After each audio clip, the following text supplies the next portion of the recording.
Everyone, कैसे हैं आप सब लोग। आप सबका एक बार फिर से स्वागत है आपके यूट्यूब चैनल बंदर अकेडमी में। आज हम आप सबके लिए कुछ बहुत ही ज्यादा महत्वपूर्ण क्वेश्चन लेके आए हैं जो कि बहुत ही ज्यादा इम्पोर्टेंट है, क्योंकि ये हम छोटे क्लास से लेके बड़े क्लास हर क्लास के लिए हमारे इम्पोर्टेंट होता है। चाहे अगर हमको कंपटीशन लेवल का पेपर देना है तो भी इम्पोर्टेंट है। तो चलिए देखते हैं। ठीक है, कोई व्यक्ति या वस्तु जिस आधार से अलग होती है या दूर जाती है उस आधार में कौन सा कारक प्रयुक्त किया जाता है। तो कौन सा प्रयुक्त किया जाता है, इसमें अपादान कारक प्रयुक्त किया जाता है।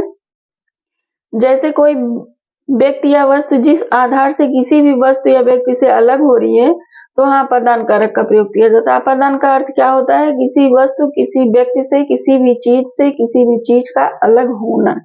ठीक है, तो जैसे एक उदाहरण देख लो, घुड़सवार घोड़े से गिरता है। तो घुड़सवार किससे गिरता है, घुड़सवार घोड़े से गिरता है। तो घुड़सवार किससे अलग हो रहा है, तो घुड़सवार घोड़े से अलग हो रहा है। ठीक है, तो चलिए दूसरा देखते हैं। मैं तुमसे टेलीफोन पर बात करूंगा। इस वाक्य में टेलीफोन पर किस कारक में प्रयुक्त किया गया। तो किस में प्रयुक्त किया गया है, इसमें करण कारक में प्रयुक्त किया गया। करण कारक का क्या अर्थ, मतलब विभक्ति क्या होती है उसकी। करण कारक की विभक्ति होती है से या द्वारा। ठीक है, से या द्वारा किसी भी चीज का, किसी भी चीज को सहायता। ठीक है, करण क्रिया का साधन यह उपकरण है। कर्ता कार्य संपन्न करने के लिए जिस उपकरण में साधन का प्रयोग करता है उसे करण कारक कहते हैं। जैसे एक उदाहरण देख लो, मैं कलम से लिखता हूँ। तो कलम किसकी सहायता प्रदान करना है, कलम लिखने की सहायता प्रदान कर रहा है। ठीक है, तो ये हो गया हमारा। अब देख लेते हैं अपादान कारक, क्योंकि अपादान बहुत ही ज्यादा इंपॉर्टेंट है और इससे क्वेश्चन आता है। तो अपादान कारक का क्वेश्चन हम लेके आए हैं, बहुत ही ज्यादा महत्वपूर्ण है। इस वाक्य में अपादान कारक का प्रयोग हुआ है, तो किसमें हुआ है, शिकारी के तीर से बाघ मारा, हाथी के द्वारा पेड़ ढहा गया, सत्संग में बुद्धि सुधरती है और लड़का बाजार से लौट रहा है।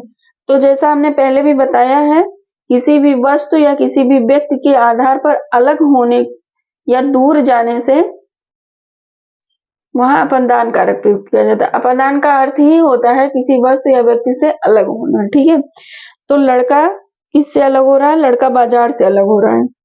ठीक है, बाजार से दूर जा रहा है या लौट रहा है। तो इसमें हो जाएगा हमारा तीसरा वाला। अब देखते हैं अपादान। अब आ गया हमारा चौथा वाला। अपादान कारक के साथ विभक्ति होती है। तो अपादान के कारक के साथ कौन विभक्ति होती है, अपादान के कारक के साथ पंचमी विभक्ति होती है। ठीक है, अपादान कारक में पंचमी विभक्ति होती है। अपादान कर्ता क्रिया द्वारा जिस वस्तु या व्यक्ति से अलग हो वह अपादान कारक होता है और पंचमी विभक्ति होती है। ठीक है, तो चलिए पांचवा हमारा क्या है, निम्नलिखित वाक्यों में से एक में करण कारक का विभक्ति चिन्ह का प्रयोग किया गया। तो किसमें किया गया है, लड़का दर्द के मारे छटपटा रहा है, भोजन में नियमित पधारिये, सिंह वन से या गुफा में रहते हैं, सरकार गरीबों के वास्ते कई योजनाएं चलाता है। तो इसमें क्या हो जाएगा, तो इसमें हमारा हो जाएगा पांचवा का ए वाला हमारा सही हो जाएगा, लड़का दर्द के मारे छटपटा रहा है। तो चलिए देखते हैं अगले।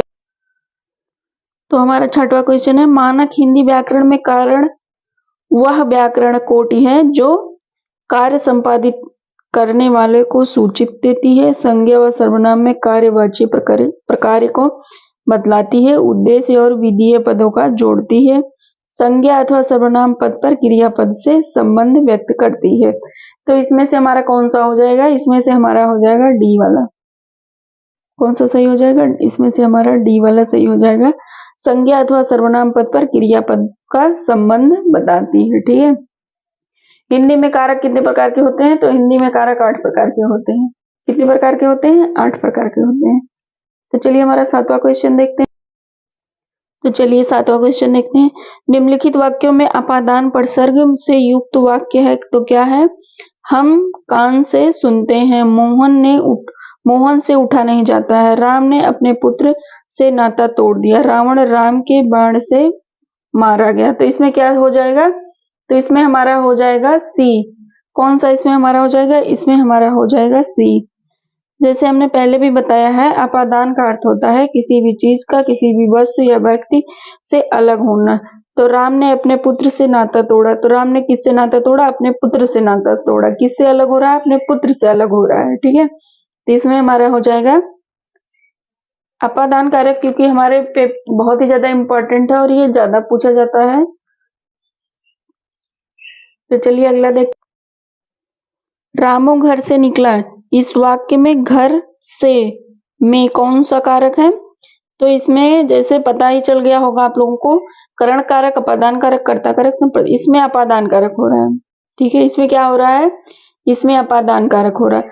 रामू घर से निकल रहा है, तो किससे अलग हो रहा है?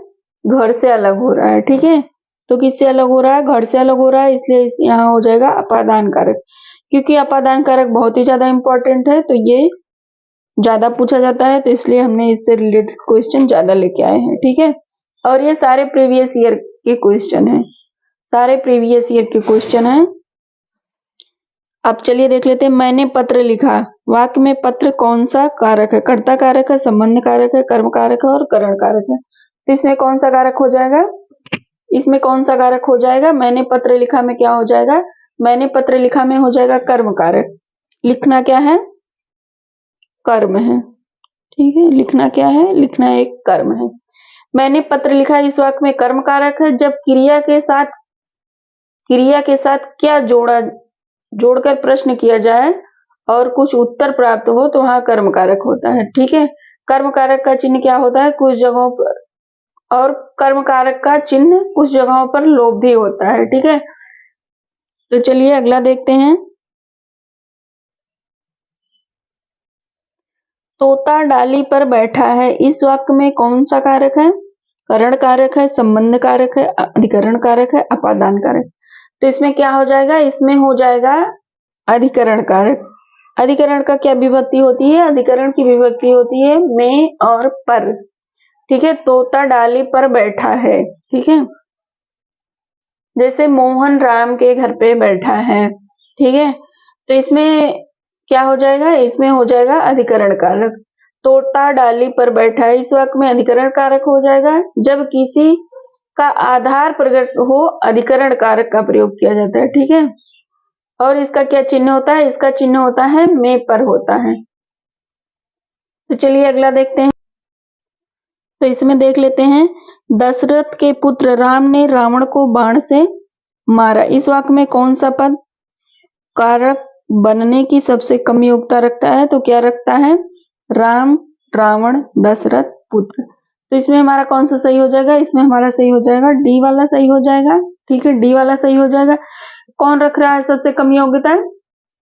तो कारक पद बनने की सबसे कम योग्यता रखता है, क्योंकि दशरथ के पुत्र पद संबंध कारक और षष्ठी विभक्ति है, और रावण क्या है? रावण को पद में कर्म कारक दिया गया है। ठीक है, और यह द्वितीय विभक्ति है।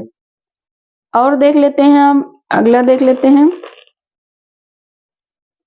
आचार्य किशोरीदास वाजपेयी के मत से हिंदी में कितने कारक हैं? तो हिंदी में कितने कारक हैं? हिंदी में हैं 6 कारक। ठीक है, हिंदी में कितने कारक हैं? हिंदी में हैं 6 कारक। संज्ञा अथवा सर्वनाम के जिस रूप में उसका संबंध किसी दूसरे के शब्द के साथ विशेषता या क्रिया के साथ ज्ञात होता है, उसे कारक कहते हैं। ठीक है, आचार्य किशोरीदास वाजपेयी ने हिंदी में 6 कारक बताया है। वासुदेव नंदन प्रसाद ने कारक में 8 प्रकार और भेद बताए हैं। तो चलिए अगला देख लेते हैं। अगला क्वेश्चन क्या कहता है? मेरे घर से आपका घर 5 किलोमीटर दूर है, इस वाक्य में घर से कौन सा कारक है? तो इस वाक्य में कौन सा कारक है? इस वाक्य में है डी कारक है। ठीक है, घर से दूर है, घर से अलग है, तो इसमें अपादान कारक हो जाएगा। मेरे घर से आपका घर 5 किलोमीटर दूर है, इस वाक्य में घर से अपादान कारक हो। ठीक है, यहाँ अलगाव होने की भावना बताई गई है। ठीक है, अपादान कारक होता है। तो चलिए अगला देख लेते हैं। अगला क्या है? संज्ञा अथवा सर्वनाम के जिस रूप से उसका संबंध वाक्य के किसी दूसरे वाक्य में के साथ प्रकाशित होता है उसे क्या कहते हैं? तो उसे विकृत अव्यय कहते हैं, कारक कहते हैं, संबंध सूचक कहते हैं और क्या कहते हैं? क्रिया विशेषण कहते हैं। तो उसे क्या कहते हैं? उसे कारक कहते हैं।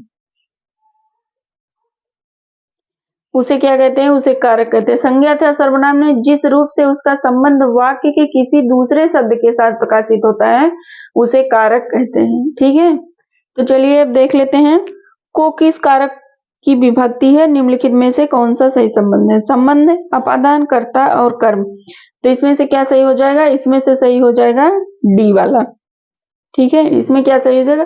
को कर्म की विभक्ति है, जबकि का की के रारी रे संबंध कारक की विभक्ति है। ठीक है, से अलगाव में प्रयोग किया जाता है अपादान और ने कर्ता की विभक्ति होती है। ठीक है, तो आज के लिए बस इतना ही क्वेश्चन, 15 क्वेश्चन था लेकिन बहुत ही ज्यादा इंपॉर्टेंट था। अगर आप लोग इसको समझ लोगे तो कोई भी क्वेश्चन आएगा ज्यादा भारी नहीं लगेगा और समझ में भी आएगा। और अगर वीडियो अच्छी लगी होगी तो चैनल को सब्सक्राइब कीजिएगा, वीडियो को लाइक कीजिएगा। धन्यवाद।